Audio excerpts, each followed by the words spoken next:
Freakonomics Radio is sponsored by Southern New Hampshire University. The best investments are the ones you make in yourself, and no one knows that better than Southern New Hampshire University. With more than 200 online degree programs, no set class times, and low online tuition, Southern New Hampshire University is built to fit your life today and set you up for success tomorrow.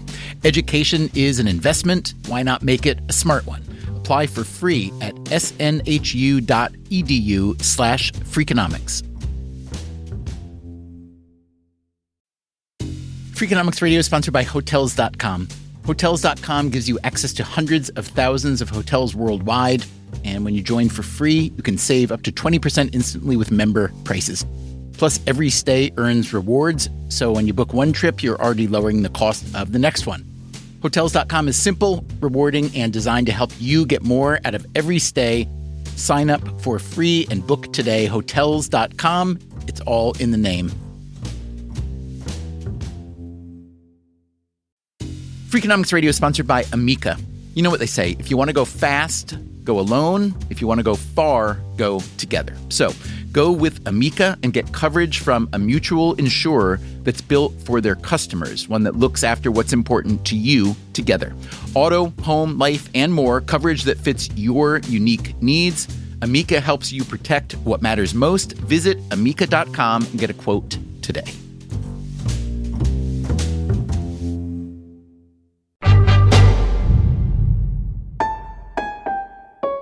Hey there, it's Stephen Dubner. Today, we're continuing our update of a series on failure we published a couple years ago called How to Succeed at Failing. In this episode, you will hear some personal stories from people who tried something new and failed. One of those people is Travis Thull, who thought what the world really needed was a new way to make instant ramen. Stay tuned to the end to hear how that worked out. We have updated all facts and figures as necessary. As always, thanks for listening.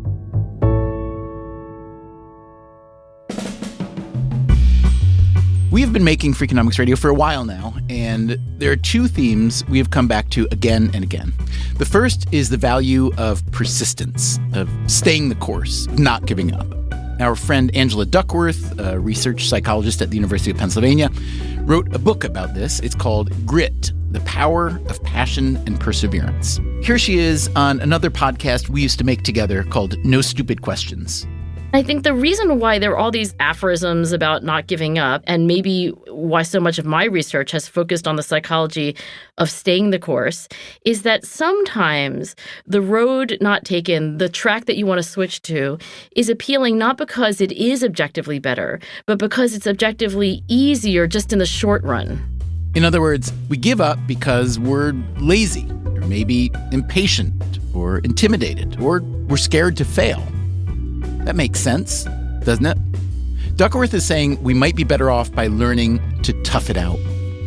But the other theme we have often explored is pretty much the opposite of grit. Back in 2011, we made an episode called The Upside of Quitting. Here's my Freakonomics friend and co-author Steve Levitt more recently. It is a compliment to be called a quitter precisely because we live in a world where so many forces push us to persist far too long at failing endeavors. Now, Levitt is an economist, not a psychologist, and his ideas about quitting come from basic economic concepts. One of them is called opportunity cost. That's the idea that every dollar or hour or brain cell you spend doing one thing is a dollar, an hour, or a brain cell you can't spend on some other opportunity.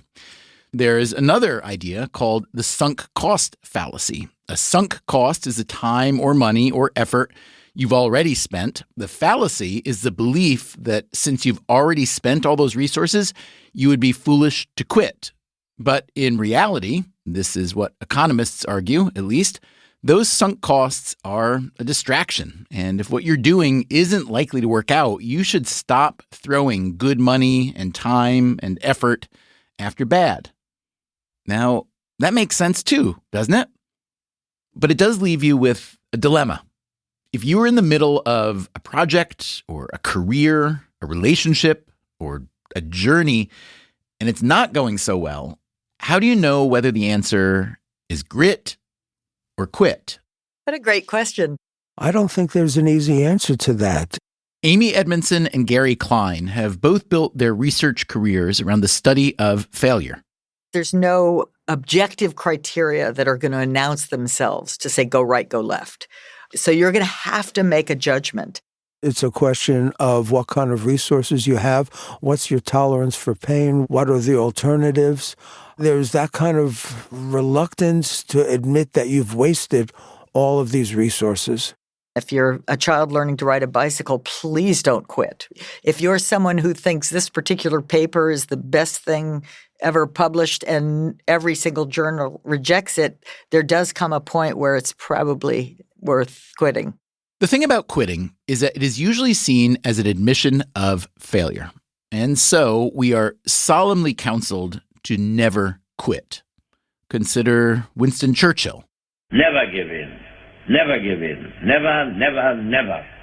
In nothing, great or small, large or petty, never give in except to convictions of honor and good sense.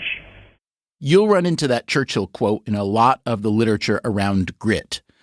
But context matters. Churchill gave that speech at his old school in October of 1941 when Britain was almost single-handedly trying to hold off Nazi Germany in World War II.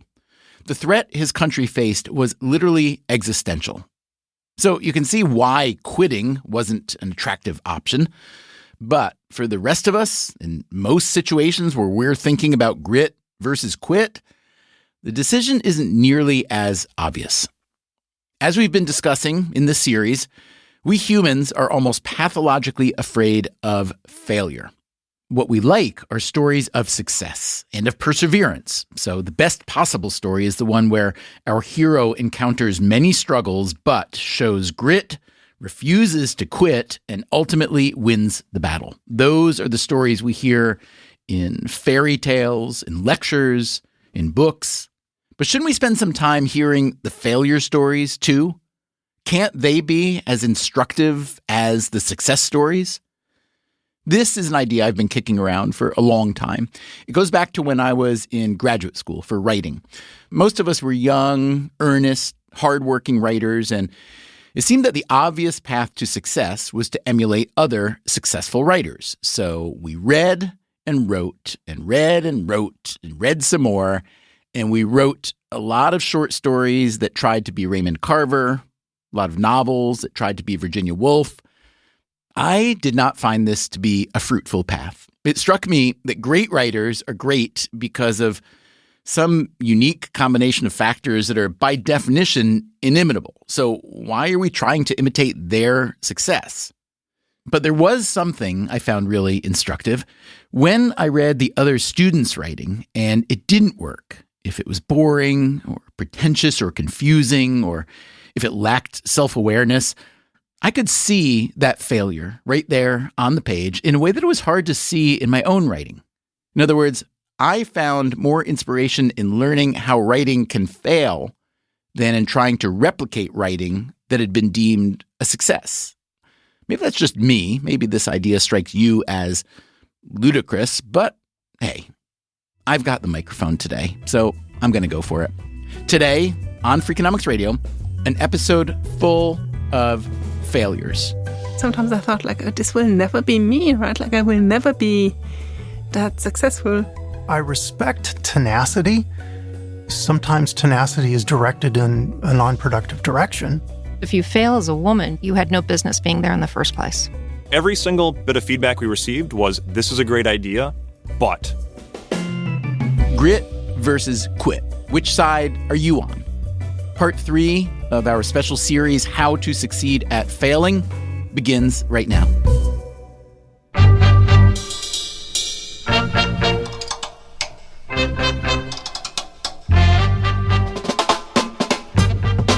This is Freakonomics Radio, the podcast that explores the hidden side of everything, with your host, Stephen Dubner.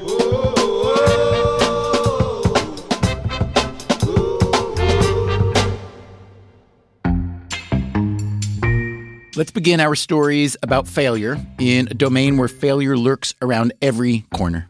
Invention. I'd like you to meet our first victim. Fantastic. Travis Thull. I'm a Director of Operations and Senior Fellow at the University of Minnesota, also a Reserve Coast Guard officer, currently serving with the Joint Staff. Travis Thull has a variety of degrees in electrical engineering, including a doctorate.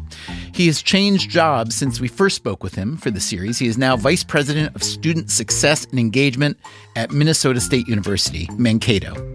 In his day job, Thull is not a failure. At least, I'm pretty sure he's not. I don't have his personnel file. His failure goes back to more than 10 years ago when he was a junior officer on active duty with the Coast Guard.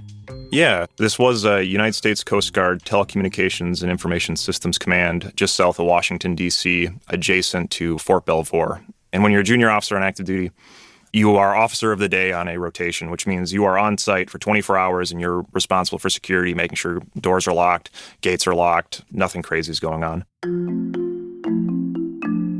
That evening rolls around, and I'm at my desk, and I'm hungry, I want something to eat, like most young engineers. I had a supply of ramen noodles, and I've got, my secret stash. So I grab a pack. In my building, we had a little tiny kitchenette, 50 or 60 old coffee cups that haven't been washed and miscellaneous packets of Chinese seasoning. And I open the microwave, and it looks like somebody just microwaved spaghetti in it. I'm just really struggling to figure out how I'm going to get this, dehydrated block of goodness into a edible capacity. And I notice that there's a coffee maker. So I grab the coffee pot, I fill it up, as much as I think necessary. The ramen will be broken in half because you can't actually fit it through the hole in the top of the pot. So break the ramen up. But the problem is the water ratio is way off. The drip mechanism is not appropriate. And then you can't stick a spoon into a coffee pot, right? Like the ergonomics of it is a fail. But, desperate times call for desperate measures. So, I was able to get a 60 or 70% cooked ramen meal. And as I'm trying to get the fork into the thing and get the noodles out, I'm thinking to myself, if only I knew an engineer, I feel like there's something here. I start doodling on some paper and think, the next day, a friend of mine from Milwaukee who I went to college with, who was a mechanical engineer, I called him up and I'm like, hey, I got this crazy idea. The idea was for a device that Thull came to call the Ramen Now. That's with an exclamation point. The Ramen Now is a Keurig for ramen noodles, which are the most consumed noodle product on Earth, with hundreds of millions of packages eaten annually. We can do to ramen what the Keurig did for coffee. Thull and his friend from Milwaukee, Jiju Johnson, started to build prototypes. Their first attempt was a massive contraption. Over time, they got it down to the size of a Kleenex box. It blew my mind that something like this didn't exist. Like, every college student would have, in my opinion, my grandmother would have bought me this for, Christmas. Like, here you go. This is, every grandmother would buy this for their, kid in college. It's it seemed just too obvious. But lo and behold, no one had ever put it together. Thull was excited. He thought the Ramen Now might be the next George Foreman grill. We got some prototypes. We successfully pursued some patents. And we were very successful in pitching the product to major U.S. appliance brands. And the feedback we received consistently was, this is great, this is awesome, we'll sell millions. We just need you to pony up, $200,000 or $300,000 up front for the tooling and the manufacturing. That's when Travis Thull learned a hard reality. Most firms, at least firms in the home appliance business, are not willing to invest their own money in developing new products. You can see why this might make sense. There are a lot of home inventors out there, and it'd be easy to go broke funding them. On the other hand, there are a lot of home inventors out there, and many of the products we all use today were developed not in the R&D lab of a big company, but in the garage of some home inventor. Eric von Hippel is an economist at MIT. He co-founded the MIT Entrepreneurship Program. We spoke with him a few years ago for an episode about the power of home invention. The episode was called Honey, I Grew the Economy. Every field we look at, in terms of the basic innovations, about half were done by users. And it's fantastic. Companies very seldom mention the user-developed roots of their innovations. In all our studies, what we find is that the producers lag the users. So the first PCs were developed by users. Okay, so maybe the Ramen Now machine wouldn't be quite as revolutionary as the PC, but it looks like we'll never know. My experience was if you're not inventing an app that has very low overhead and very easy distribution potentiality, building a novel kitchen appliance is much more difficult to convince people to throw hundreds of thousands of dollars your way. We ran out of prospective companies to license to and, resources to make it happen. As you go through this process, people know what you're working on. So friends, parents, hey, how's the project? We were really close, right? What happened? Every time that question comes up, then you have to kind of recite, well, in as graceful language as possible, we ended up failing. I'm an optimist. If you ever listen to an Adele song, like any of Adele's work, she does good stuff. All of her songs, not all, some of the best ones are about breakups. So yeah, she had a relationship that didn't work. It inspired this next second order effect that turned out to be really great. And I've tried to keep perspective that, we've spent a lot of money, we spent a lot of time. We did something unique. We got some patents, which for an engineer, having real legitimate utility patents is a feather in your cap, something I'm very proud of. And I try to hope that, maybe that song didn't chart, but maybe someday, there'll be an opportunity to sing it again. There's nothing more that I would love to see in my lifetime, to see this thing on the shelf and see one college kid go, you know what? I'm eating slightly unhealthy food because of you, Travis. I would love that.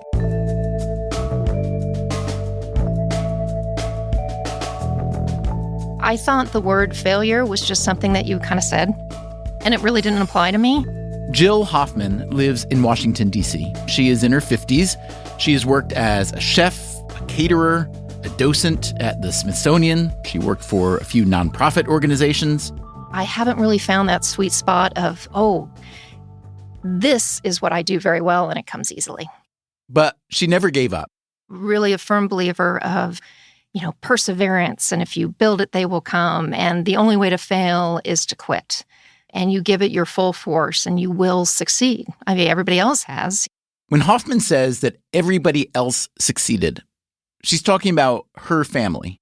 Yes, my father is Dick Rutan. He was the first person to fly around the world nonstop, non-refuel, through bad weather and flying over hostile countries in a plane that if you threw a pencil at it, it would go right through the wing. He is part of the duo most people know of as the Rutan brothers. I like to call them the modern Wright brothers because his brother, who's my uncle, Bert, is a revolutionary aircraft designer who has designed probably 50 different aircraft. So he's done crazy things like build experimental aircraft that look like they're flying backwards using Volkswagen engines all the way to a rocket, sending people to the edge of space. I knew about the Rutans through my oldest brother, Joe. He's a former Air Force pilot who fell in love with those experimental planes. He built and flew a couple of them himself. My brother is a pretty irreverent guy about most things in the world, but not the Rutans.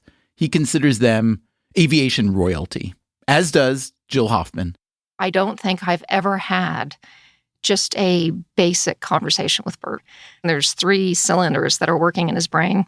And whenever you're talking to him, only one of those cylinders is spending time with you. The other 2 are thinking about building a new seaplane or trying to break a world record. Jill Hoffman also fell in love with the family business. And about 10 years ago, she had an idea that she thought was worthy of her heritage. There had been a lot of talk about a pilot shortage in the U.S. Her idea would make it easier for people to learn to fly. She started a company called Path to Flight in 2016. The goal was that you could find a local flight experience, book it, and pay for it all in just a few clicks from your phone. Her idea was kind of like Airbnb, connecting people who have a spare bedroom with someone who needs a bedroom. Or like Uber, connecting people who have a car with someone who needs a ride. Simple, right? In her case, she was connecting people who wanted to learn to fly with flight schools in their area. She would list locations, prices, availability, and then you would use her app to schedule lessons. That was the idea. Now she just had to build it. I thought, how am I supposed to sell this platform? How am I going to show it to the aviation industry if it's not there? I just needed something to show them. So she hired a web developer. At first, it was wonderful because the web development team, they understood what I was trying to build and they added to it. And they said, we solve problems. What if a 14-year-old books a flight? What if it's canceled? How do we do that? I loved every second of it. And I thought we were on the same page because I was going to launch it at Oshkosh. Oshkosh is a massive air show held every year in Oshkosh, Wisconsin. And when I say massive, think of Lollapalooza and Burning Man combined, but for aviation. We invested money in ads, and I thought it was understood that I was going to pitch and show it, and it had to work. We were building a dummy site, and then they were going to make it live with some dummy profiles while we were building it in. And I get a call the day before we're supposed to launch, and the developer says, "What did you mean by launch?" And it was the first time where I went, what? The communication, it shattered. And I just knew I was about to go into promoting this. I had everything on that with a dummy site.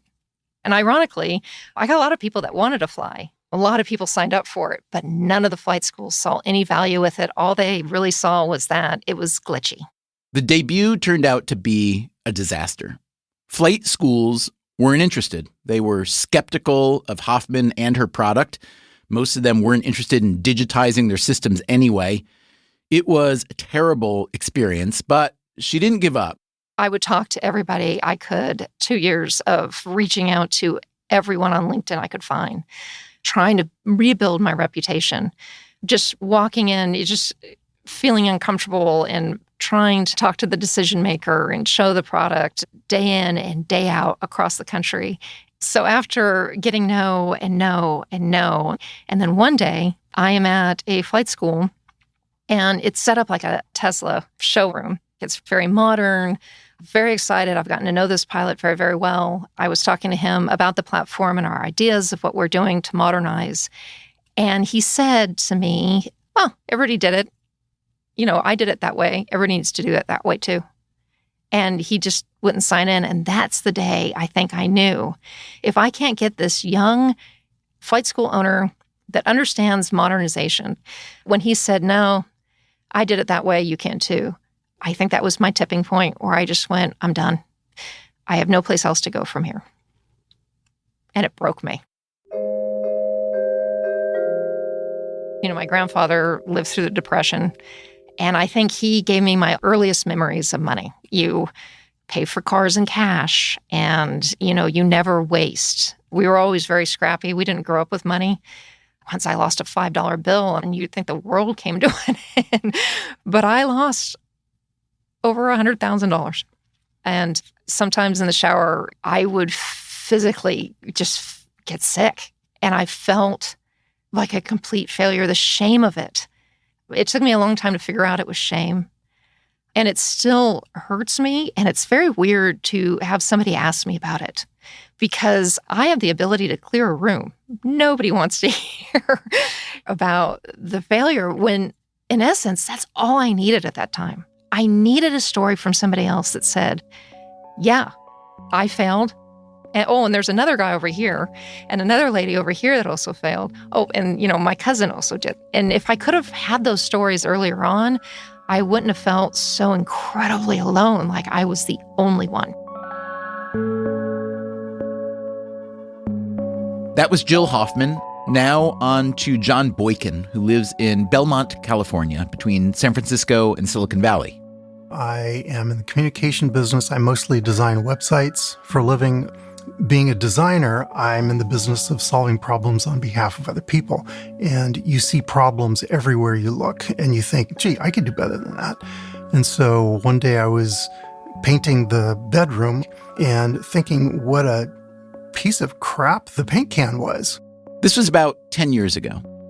The thing about a paint can is that it's guaranteed to make a mess every single time you use it, no matter what you do. It's painful to carry. It requires a tool to open or close. It never closes right after you use it the first time. It was invented in the mid-1860s by either Mr. Sherwin or Mr. Williams, I forget which.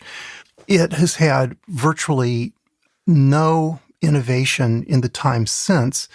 If you look at the Sherwin-Williams logo, with the paint can pouring paint down over the globe, if you look at their logo from 1893, it's the same paint can. And so I got thinking, how could this be better? And started just sketching out some ideas. In Silicon Valley, you're very aware that the company, they want to do things to serve their interests. And as a user experience designer, I'm in the business of understanding what the end user needs and wants and how we can solve their problems. And the two tend to be very different. The paint can is a great thing for the manufacturer. It's a known quantity. All of their machines and robots are designed to accommodate its size and weight and everything else. It's great for the retailer because it fits on a shelf just right. It's really not designed for you, the consumer. I worked on it intermittently over a period of about 5 years, something like that. It was all evenings and weekends while I had a day job to pay the rent and to pay the people that I was hiring to help me with it. It started with pencil sketches and then onto a computer program where I could do drawings.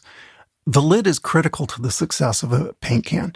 And so I prototyped that with paper and I interviewed a bunch of people. I learned everything about 3D printing.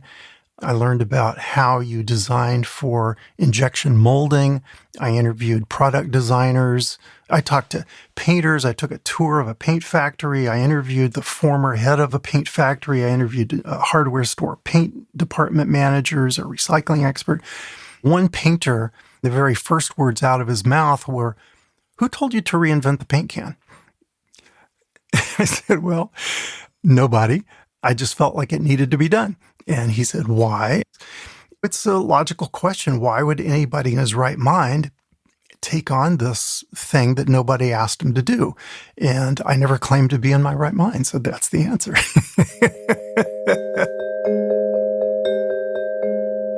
I did hire mechanical engineers to help me with it. I hired a material science engineer. I hired a fluid dynamics engineer because I didn't want to be doing it all myself. I'm a big believer that one-man bands play street corners, not concert halls. And if this thing was going to be any good, it was going to have more than my brain involved in it. I would get my prototype of the bucket, my prototype of the lid. I would have some prototype of a gasket in there, and I would pour some liquid yogurt in, which was my surrogate paint. I would put it in the bucket and then shake the thing up, hold it upside down, tip it this way, tip it that way, and see what happened. I would say the design worked as a whole, except for the fact that it leaked. The blasted thing leaked.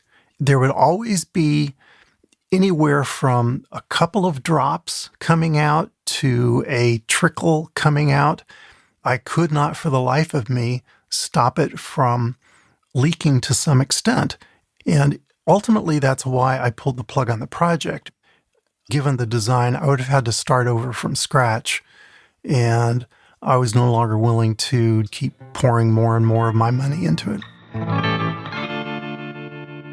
How much money did Boykin lose? Suffice it to say, you could go to Europe plenty of times. You could buy a car or two. You could do all sorts of things that anybody with a lick of sense would do instead. I have a wife and a cat. The cat didn't care. My wife, let's just say, was not a fan of this project. She's always had a lot more sense than I have, and she was very wary of the money that it was going to take to push this thing through. She was worried I was going to get sued. She was not a fan. It was disappointing, but not terrible, because the thing is that I'm the guy who tries. I worship at the temple of trying. And if you worship at the temple of trying, you have to maintain heavy denial about the odds that are stacked against you. And you have to know that your likelihood of failure is very, very high. And you have to go ahead and do it anyway. People with more sense probably would not. As Las Vegas and video games have taught us so well, the best way to addict somebody is intermittent reward. If you fail all the time, you'll give up and stop trying. If you win all the time, you'll get bored and stop trying. But intermittent reward, if you succeed just often enough, then you keep coming back. Oh, well, this next time I'll do better. John Boykin, Jill Hoffman, Travis Thull, they all tried and failed. According to the Bureau of Labor Statistics, around 20% of new businesses fail in their first 2 years and 45% in their first 5 years. So they have a lot of company.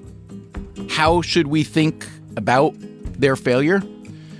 Well, remember what we heard earlier from the innovation scholar Eric von Hippel. Every field we look at, in terms of the basic innovations, about half were done by users. And it's fantastic. And think back to what we heard from the psychologist Gary Klein in the first episode of this series. We don't want to discourage entrepreneurs from trying things out, even though the chances of success are so low. It's not a good gamble for the entrepreneurs, but it's good for our society. So perhaps we should celebrate the failures of Boykin and Hoffman and Thull. Think about it. The fact that so many people are willing to keep trying and failing is fantastic. This is how civilization progresses.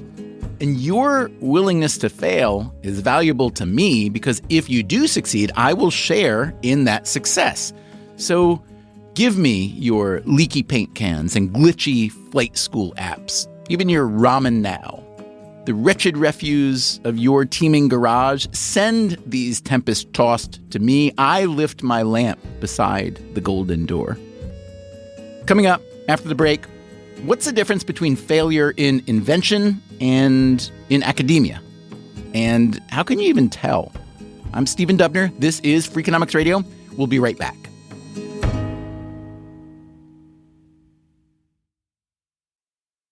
Freakonomics Radio is sponsored by Figure. Did you know that 40% of homeowners own their home outright? If that's you, don't let your equity sit idle. Tap it with a home equity line of credit.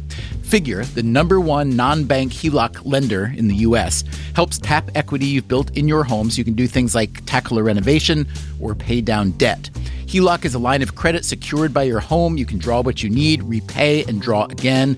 Figure offers a 100% online application. Get approved in 5 minutes and funding in as few as 5 days. It's faster than a bank loan and cheaper than a personal loan. Check your rate today without impacting your credit at figure.com/Freakonomics.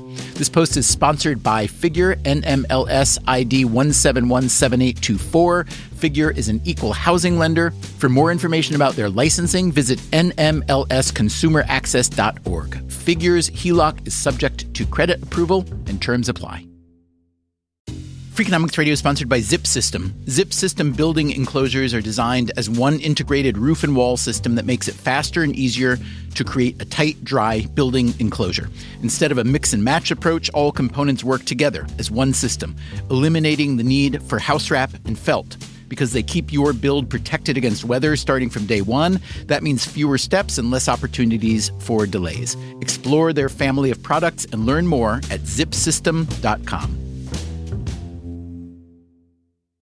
Freakonomics Radio is sponsored by LinkedIn Ads. Ever invested in something that didn't live up to the hype? Marketers know that feeling. They optimize for the numbers that look great, like impressions, but then they don't see revenue. LinkedIn has a word for that: bull spend. Instead, you can get the highest ROAS of major ad networks with LinkedIn. Cut the bull spend, advertise on LinkedIn. Spend $250 and get a $250 credit. Go to linkedin.com/Freakonomics. Terms apply.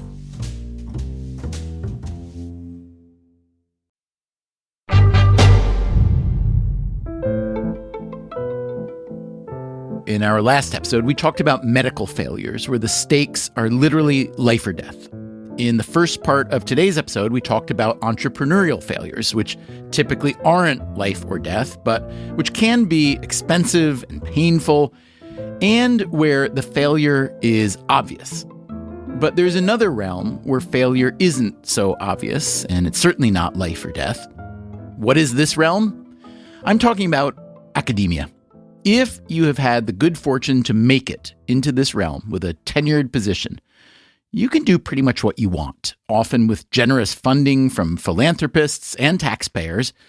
Now, I have come to know many academic researchers over the years, most of them in the social sciences.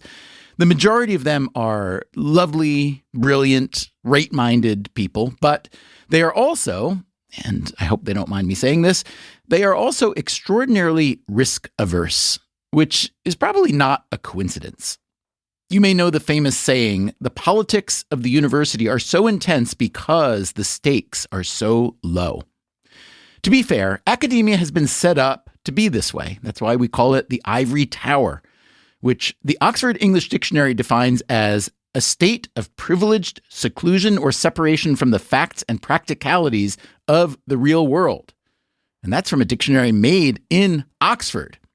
Many academics I know do not have the temperament to thrive in the outside world. Now, this shouldn't make us respect them any less. It's just the way it is. Consider this. I happen to have a dog, one of those fluffy little breeds common in New York City. She looks more like a stuffed animal than one of her alleged wolf ancestors. And if she were set loose in the wilderness, she'd probably last around 8 minutes. But that's not her fault, and I do not love her any less. So it is with academic researchers.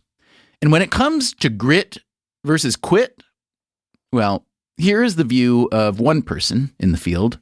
I think it's very true that scientists are very unwilling to quit. Grit got us through school, and it got us through undergrad and through getting A's. I think it's the only trait you need in order to get a PhD. And again, it's not about how smart you are or how creative you are or anything. You can get a PhD if you're just willing to grit it out, essentially. That is Melanie Steffen. As you can probably hear from my accent, I was born in Austria. And then I studied biology and math at university and decided to be a scientist. I went to England to do a PhD and then traveled to different places to learn and study and ultimately work in science. Steffen lived in Scotland for 7 years and recently moved to Germany. She is a professor of physiology at Medical School Berlin, and she runs a neurobiology research lab. So Steffen has clearly had success, but along the way, she learned a lot about failure. I completed my PhD in 2009. I started my undergrad in 1999, so it had been already 10 years worth of training. And then suddenly, after 10 years of training for that, I wasn't sure if it was going to work out. I applied for several grants to get 2 or 3 years of postdoc funding, and I was rejected from most of them. In terms of ego, that I'm not going to lie, that was a bit difficult. Who am I really if the thing that I've trained for the last 10 years and the thing that I thought I was is not actually what I'm going to do for the rest of my life? I think going into science, most people kind of think they will cure cancer or something. And then once you get into the work, you will solve problems, but it's only a very, very, very tiny bit of the overall problem. Even if you do cancer research, it's going to be one particular mutation in one particular type of cancer in one particular cell line or something. And it's such a small, small piece of the puzzle. Also, it turns out that grit is not actually sufficient, right? It's necessary, but you can be the hardest worker ever and something can still go wrong. That went really dark now.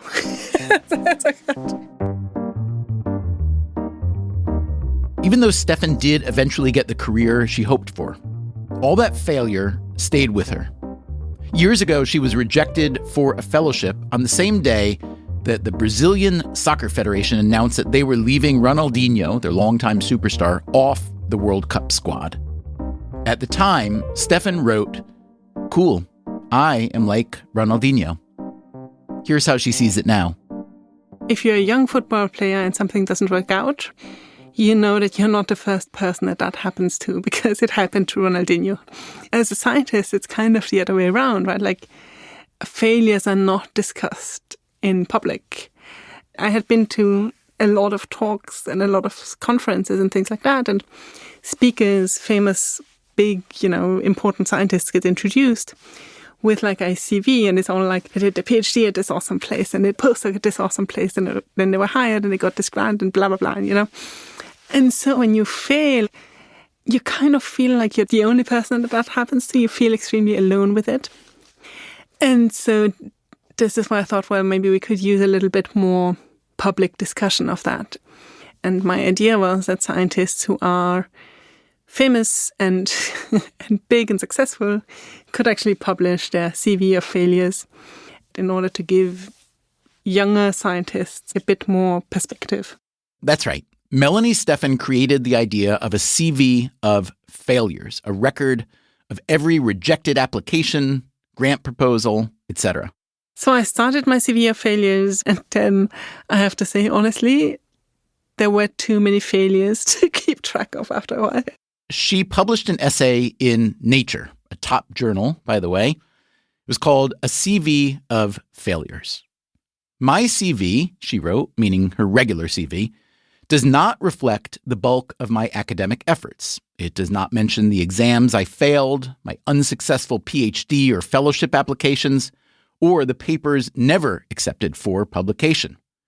At conferences, I talk about the one project that worked, not about the many that failed. Interestingly, this essay did not make a lot of noise. Perhaps it was because Steffen just wasn't a big enough name. But years later, the idea got a boost from a prominent economist. Johannes Haushofer published his CV of failures, and he was a Princeton professor. So now it was a big thing because someone who was clearly objectively very successful stepped forward and said, well, here are the things that I failed at. Did it on social media, and it became quite not viral in the sense that viral things get viral, but science viral. He had said that he had a CV of failures for a few years and occasionally just sent it to people who needed it. Maybe a friend who had just experienced a rejection or a failure. And so as a way of saying, look, this happens to everyone. And I'm sure that he didn't expect such a big impact, but there was. It's hard to say if this idea of publicizing your own failures in academia has really caught on. From the outside, I don't see much evidence.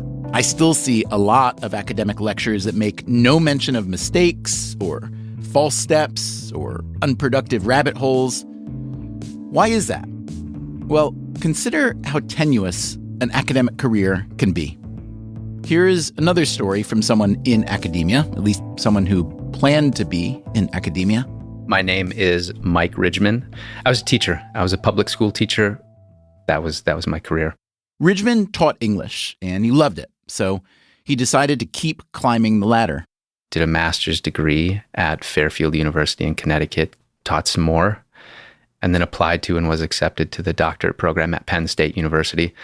The goal was get that degree so I have the credential necessary to teach at a university level. That's what I thought I was doing. Mike Ridgman got his PhD in education from Penn State in 2011. Not long after, he moved to Wisconsin, where his girlfriend, soon to be his wife, was already living. I began adjuncting immediately. I think there were 4 local universities that I was adjuncting in, and I'm like, oh, well, okay, here we go. One of these is bound to turn into something full-time. An adjunct teaching job is essentially a freelance gig. No job security, no paid time for research, and no guarantee of anything better in the future. To a student in a college classroom, an adjunct professor and a tenured or tenure-track professor might look identical. But if you saw their pay stubs, you could easily tell them apart. Adjuncts often earn just a few $1,000s per course. Over the past few decades, universities have continued to create a lot of PhDs while eliminating many of the tenured positions those PhDs might hope to fill, replacing them with adjuncts or graduate students. As recently as 1987, fewer than half of college and university teaching positions were held by adjuncts and other contingent faculty, as they're sometimes called. Today, it's more than 2/3, and that's where Mike Ridgman found himself. When you get a PhD from Penn State, you feel like you're going to go somewhere, you know? It never did. And then you wonder, like, is it me? Did I do something wrong? None of his adjunct jobs turned into anything more than that. He kept at it for a while. Ridgman has grit, that's for sure, but grit wasn't getting him anywhere.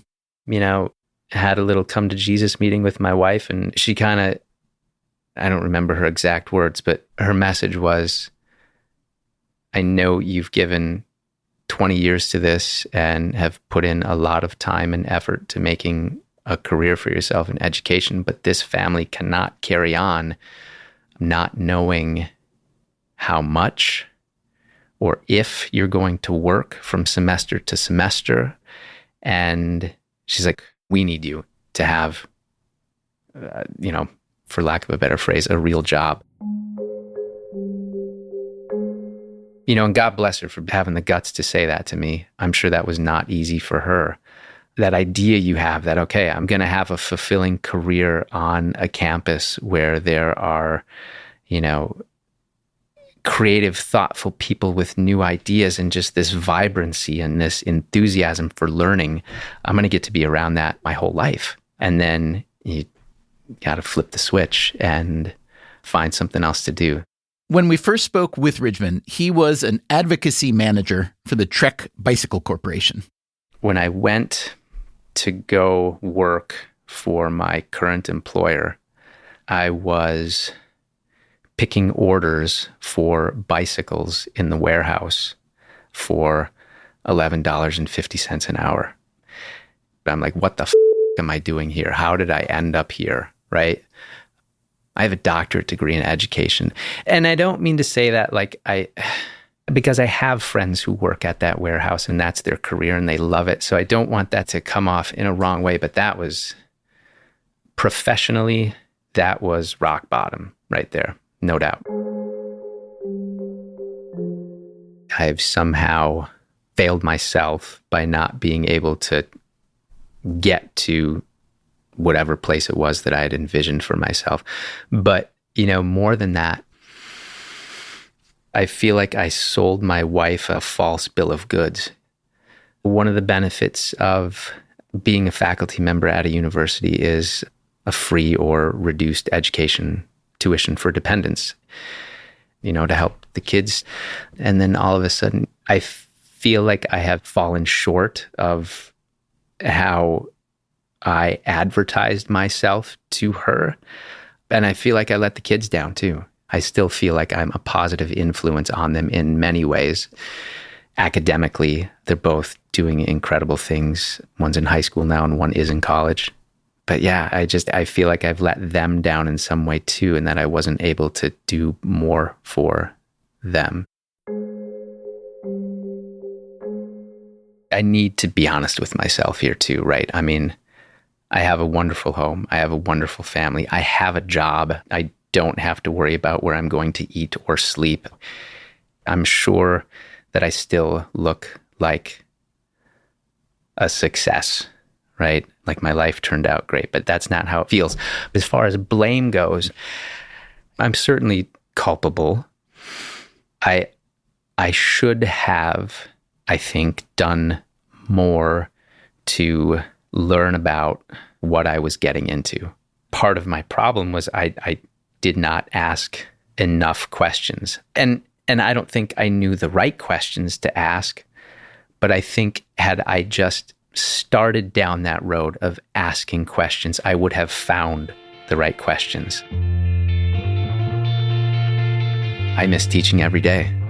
I miss those relationships. I miss, I still get emails from some of the undergraduates that I taught. That's what I miss, getting a kid to run through that brick wall for the very first time and seeing the look on their face when they're like, oh my God, I just did that. And you're like, yes, man, you did. You just did that. There's nothing that replaces that feeling. And I miss that. I miss that tremendously. I have no idea if Mike Ridgman was a good professor. Maybe he wasn't, but think back to the data we talked about earlier. the rising share of adjunct professors, who are basically part of the gig economy, and the falling share of tenured professors, who get to have an actual career. I'm guessing when it comes to intellect and talent, there are a lot of people in the first group who are virtually indistinguishable from people in the second group. And I'm guessing a lot of them are as stunned as Mike Ridgman that they devoted so much time and money and effort to a system he dearly wanted to belong to, but which in the end just spat him out. The tenured professors, meanwhile, are protected, even if they don't perform well in the classroom or produce good research, in some cases even if they commit academic fraud. So if you were just starting out in academia, if you were a young Mike Ridgman who didn't make it, or a young Melanie Steffen who did, but with scars from her failures, how do you know if the answer is grit or quit? I wish I knew. I would happily tell you, but I don't. After the break, more failure in love. Yeah, he dumped me when I was 70. And in art. We had spent so much time worrying about what would happen if there was a hurricane. I'm Stephen Dubner. This is Freakonomics Radio. We'll be right back.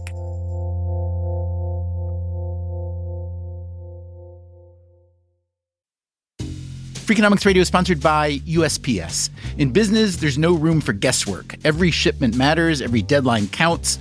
That's why reliability is at the core of USPS Ground Advantage. Each package moves through a secure nationwide network tracked from dock to door with affordable upfront pricing and delivery you can depend on. Because knowing your logistics are handled lets you focus on everything else. Visit USPS.com/Ground Advantage to start shipping with confidence. USPS Ground Advantage. We mean business. Freakonomics Radio is sponsored by Principal, the perpetual pen tapper, the arbitrary fridge reorganizer, the holiday party planner that starts in May.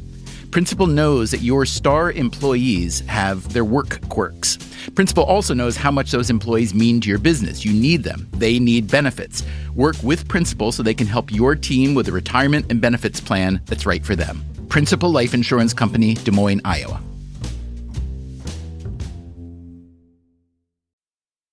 Freakonomics Radio is sponsored by PNC Bank. Boring, great word, bad rep.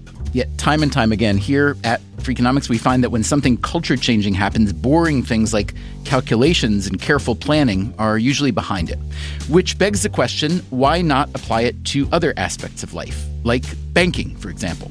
Well, PNC Bank did since its inception, proving time and again that the best banking strategy isn't the exciting type, but the steady, reliable, definitely not YOLO type. PNC Bank, brilliantly boring since 1865. Brilliantly boring since 1865 is a registered mark of the PNC Financial Services Group, Inc. PNC Bank, National Association, member FDIC.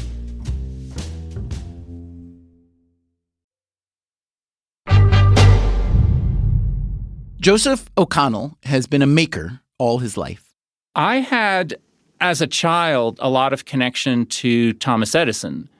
My grandfather had played with Edison's youngest son, and he was always bringing home lab notebooks and motors and gizmos, some of which had Edison's writings in the margins.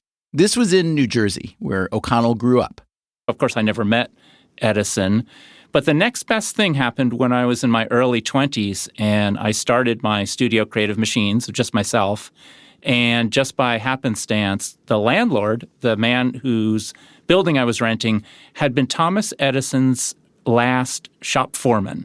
It was his job to direct the work every day and report back to Edison.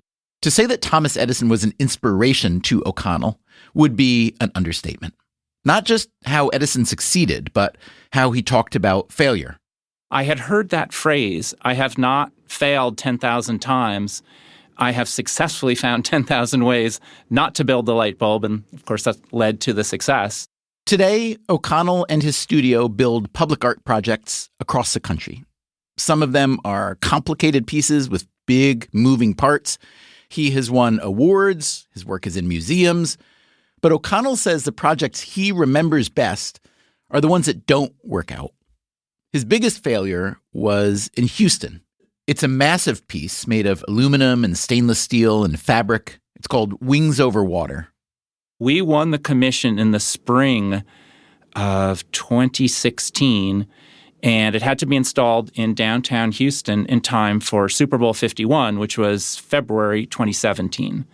It was going to be what's, by some measures, the world's largest freestanding outdoor kinetic sculpture in an active fountain.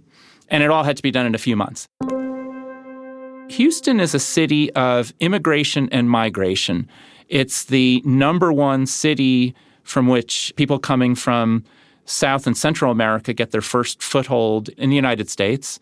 They have an economy that is welcoming. They have established communities. It's also an extremely welcoming city to bird migration. Houston and the Gulf of Mexico-Houston interface is where birds on the Central American Flyway stop after they've flown over the Gulf. And so the concept for this art is to give tribute to when a bird or a human is in a difficult spot and doesn't have a place to land and rest. They just have to fly days and days without rest. So the idea was this giant set of wings that has this sine wave that moves through it along two axes, and the wings are continuously beating over the fountain, wings over water, if you will. In an effort to be completely metaphorically true to Houston, it is moved by a large hydraulic motor that turns a crankshaft, and the wings are supported by, I think it's 32 push rods that look like oil derricks rising and falling. So things were installed. It ran for the Super Bowl. People love it. It's the backdrop for countless social media photos. And in the Super Bowl, between plays, there's some footage of it. Then 3 things happened. We had Hurricane Harvey, which hit Houston, but didn't damage the sculpture. It was a pretty mild impact on the actual downtown. We had planned for hurricanes. It also went through COVID during a period of time when we know that the plaza was not policed, and we'd heard that kids were kind of getting in the fountain and messing around. In any event, COVID's over. We're reopening to the public, and the sculpture's operating. What got us was we were not prepared for the big Texas freeze. For 1 to 2 weeks, the temperature was around 10, 20 degrees, and pipes froze and broke all over Houston. So the main helix that drives Wings Over Water is itself a pipe, and as it dips in and out of the fountain, it accumulates water. And we had never anticipated, we had gotten environmental data, and we had anticipated an ice storm coating the sculpture, and we did the calculations for that.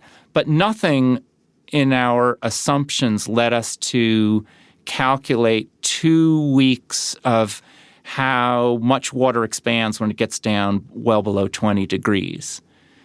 So it went through the ice storm, and there was no visible damage. And then cracks started to develop in one part of the helix. So the first thing we do is we immobilize it. We replace that part with an identical part. And then right next to it, additional cracks developed. So we stopped operating it again. And what they decided to do as of last November was to say, I think we're just going to leave the sculpture off as a static sculpture. And that's the current position. And so we took that, well, it's theirs, we took that judgment a little harshly. It's the feeling you get when you've prepared for problems A, B, C, D, E, and F, and something like G or M comes out of the blue and smacks you. We had spent so much time worrying about what would happen if there was a hurricane. What if somebody got hurt building it? Nobody ever got hurt building it, and the sculpture eventually made it through Hurricane Harvey. But I think this particular incident highlights one of the problems with projects and complexity. It would probably take $1 million to totally redo the bottom part of Wings Over Water. And I still hold out the thought that that would be a wonderful future second act for Wings Over Water if just a relatively small amount of money by municipal standards could be raised. I will tell you one thing about Edison. He wasn't driven by money. He was passionate about inventing the next thing. He was driven by the beauty of the things he was making. And I feel like I have that too. And that sets you up for disappointment, for failure, because you can't stop investing in what you're doing. There's one more zone of failure that we haven't heard about today. It's love. Nobody gets out of love alive. Nobody. We all know that, but we go on. Helen Fisher was a friend of mine, a lovely human. She died last year. She was an anthropologist who studied romantic love. I have been extremely lucky during most of my life. I've lived with men long-term, 2 men long-term, one for 15 years, another for 18 years. Oddly enough, I've studied marriage for 50 years, but I wasn't interested in marrying. I finally met the man of my dreams. I just nuts about him. He's a very well-known journalist, and he had interviewed me for years, and I really liked him. And we went out for about 6 months, and then he dumped me. Yeah, he dumped me when I was 70. I was never angry at him. The reason I wasn't angry at him is he was a single father going through a horrible divorce. He just came to me one day and he said, "Helen, I just can't take on any more." I remember he did it in Grand Central Station, and I was standing there and I said, "Okay." And I remember I walked home and I just sat at the edge of my bed for 6 weeks playing music to kill yourself by and crying. I mean, what else do you do? And, overloading my friends with my sorrow and all that, which, by the way, after a while isn't a good idea. You're just raising the ghost. But anyway, what I did, though, is I never contacted him. I never wrote him at Christmas to wish him well. I never contacted him again. I think it allowed him to realize that he was a free agent, that he could start this relationship and explore where it was going to go without having a tightrope around his neck. So he wrote to me a letter and said to me that he thought he'd made a terrible mistake, and we fell in love, and I got married to him at age 75. When he asked me to marry him, I said, "I'll marry you, but I'm not moving in." Because I have a little nice apartment in New York. He's got a beautiful apartment in the Bronx. But I mean, I'm there 5 nights a week. The other nights I like to go to the theater with my girlfriends, etc.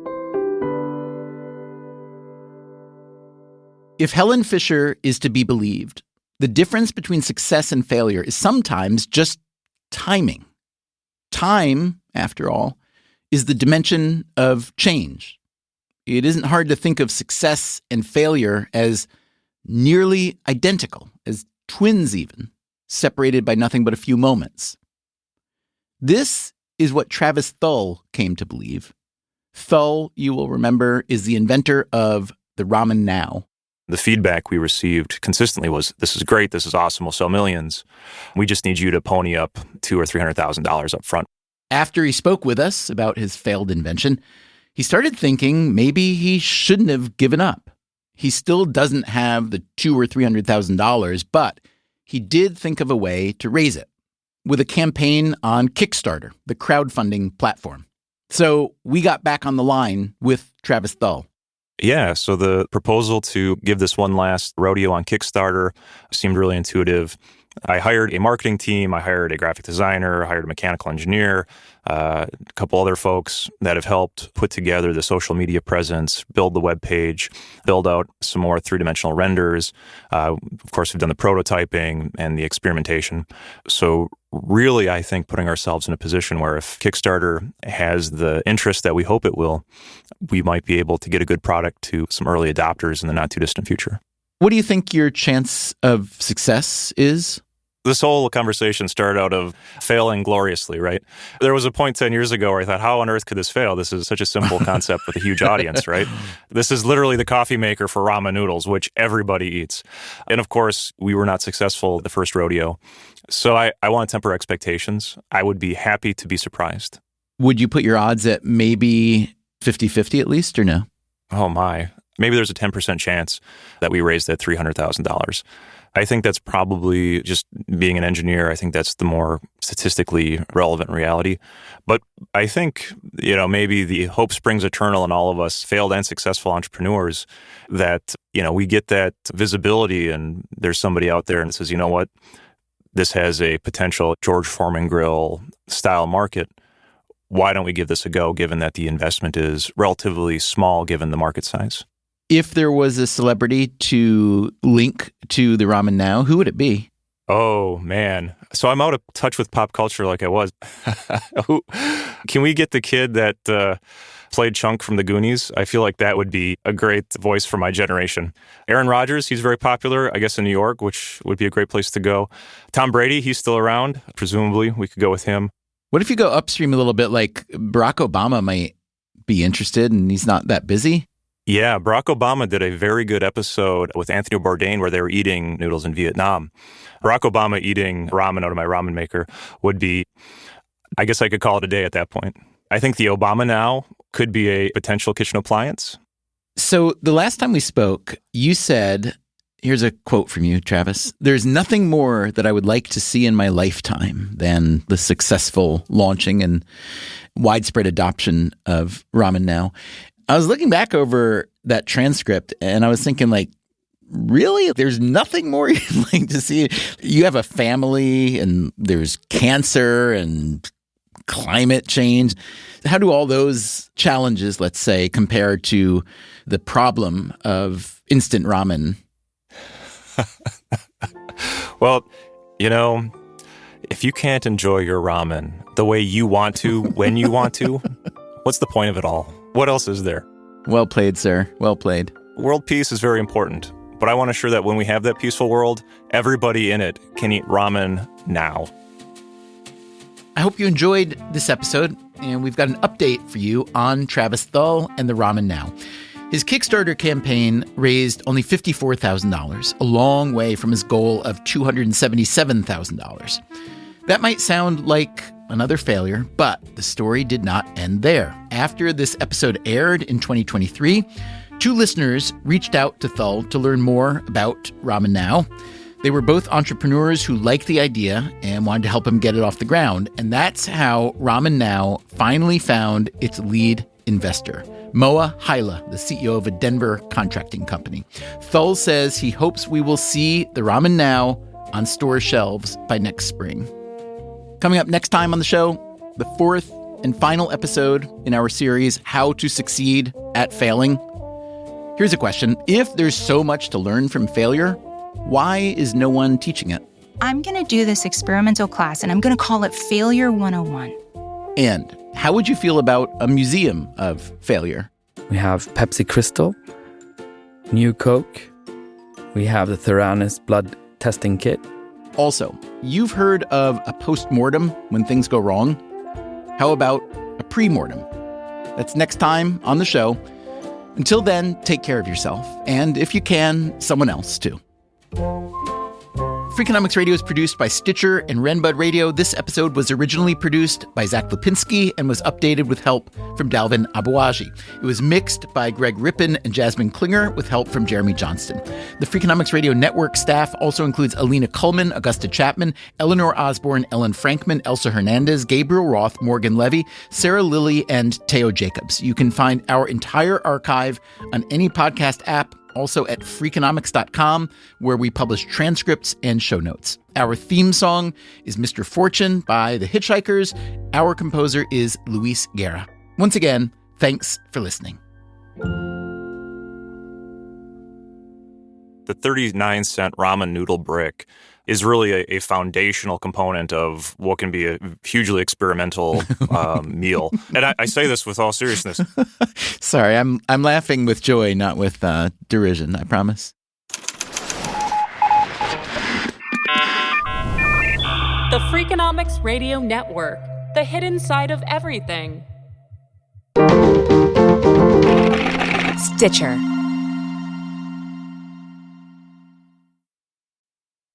Freakonomics Radio is sponsored by Ozempic.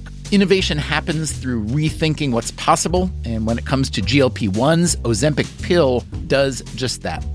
Learn more about Ozempic semaglutide tablets, 4 and 9 milligrams, by calling 1-833-OZEMPIC or visit Ozempic.com to view the medication guide and ask your doctor what's possible with FDA-approved Ozempic pill.